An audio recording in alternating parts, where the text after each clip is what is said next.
Donc, bonjour. Là, on passe à l'analyse et à l'explication des résultats obtenus.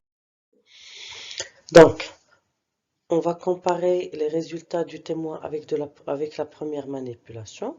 On remarque qu'avec les étamines, il y a formation d'un fruit mûr avec graines. C'est-à-dire, dans la première écart, qu'il y a formation d'un fruit mûr avec graines. Sans étamines, donc puisqu'on a enlevé dans la manipulation 1, on a enlevé les étamines, on a coupé les étamines. Donc sans pollen, si on n'a pas d'étamines, on n'a pas de pollen, il n'y a ni fruits ni graines. Donc la conclusion de cette expérience, c'est que le pollen est nécessaire à la formation du fruit et des graines. On passe au témoin, à la comparaison des résultats du témoin avec la manipulation 2. Je fais la particularité ici, c'est que il y a formation d'un fruit mûr avec graines, que le pollen vienne de la même tulipe ou d'une autre tulipe. Donc, on a le témoin. Qu'est-ce qu'on a dit? On a gardé les étamines. Donc, le pollen qui vient de l'étamine de la tulipe, il a fécondé l'ovule et il nous a donné une graine. D'accord? L'expérience 2, puisqu'on a coupé les étamines, on a mis, avant de mettre la gaze, on a mis le pollen d'une autre tulipe. Donc, le pollen d'une tulipe déposé sur le pistil d'une autre tulipe, regardez là, on a le pollen d'une tulipe déposé sur le pistil d'une autre tulipe.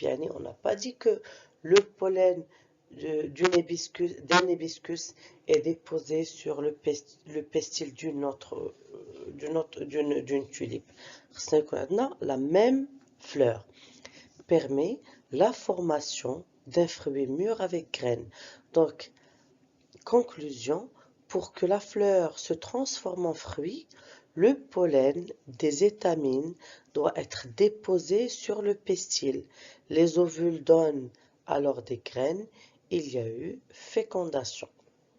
Donc, pour mieux expliquer les résultats du témoin et de la manipulation, je vous ai fait un schéma.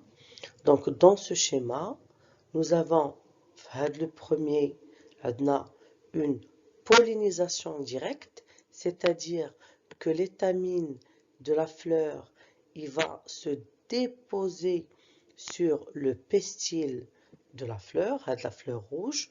On a la même chose, l'étamine de la fleur, le pollen de la fleur, il va se déposer sur le pistil ou le stigmate de la fleur. La pollinisation directe ou autogamie. Donc, elle dit la pollinisation directe ou autogamie, c'est le dépôt du pollen des étamines sur le stigmate de la même fleur. Même patrimoine génétique, pas de brassage génétique. Il n'y a pas de brassage génétique, c'est-à-dire que les pétales rouges plutôt, le pistil, il va recevoir le pollen de la même fleur, une fleur rouge. Une autre fleur avec une autre couleur. La même chose. D'accord? Donc, mais qu'il y a un brassage, on n'a pas de brassage génétique. La pollinisation directe, هي اللي درنا في le témoin. D'accord? La pollinisation croisée ou allogamie, c'est le dépôt du pollen d'une fleur sur le stigmate d'une fleur de la même espèce. L'expérience, tulipe, et là, nous avons la tulipe de la même espèce, mais située sur un autre plan, c'est-à-dire située sur une autre plante. Donc, là, c'est ce qu'on appelle la pollinisation croisée ou l'allogamie. La pollinisation croisée ou l'allogamie est là. Donc, on a le patrimoine génétique, elle est différent. Elle est différente. La couleur, par exemple, les pétales sont roses ou les pétales sont rouges. Voilà que ils ont le même nombre de chromosomes. Alors, c'est ce qu'on appelle le brassage génétique. Le brassage génétique, il est très important et ça, vous allez le voir dans les années à venir. Donc, là, la pollinisation croisée, elle est obligatoire quand l'espèce, elle est dioïque. L'espèce dioïque, c'est-à-dire que on a une fleur qui porte le pied mâle et nous avons une autre fleur qui porte le pied femelle. C'est-à-dire que la fleur هذه une فيها à peine des étamines, ما فيهاش le pestil. Et le pied femelle ou la fleur femelle فيها le pestil, ما فيهاش les étamines. Comme ce qu'on va voir dans le document 2, par exemple le palmier dattier, c'est une espèce dioïque. La pollinisation croisée, elle est très importante.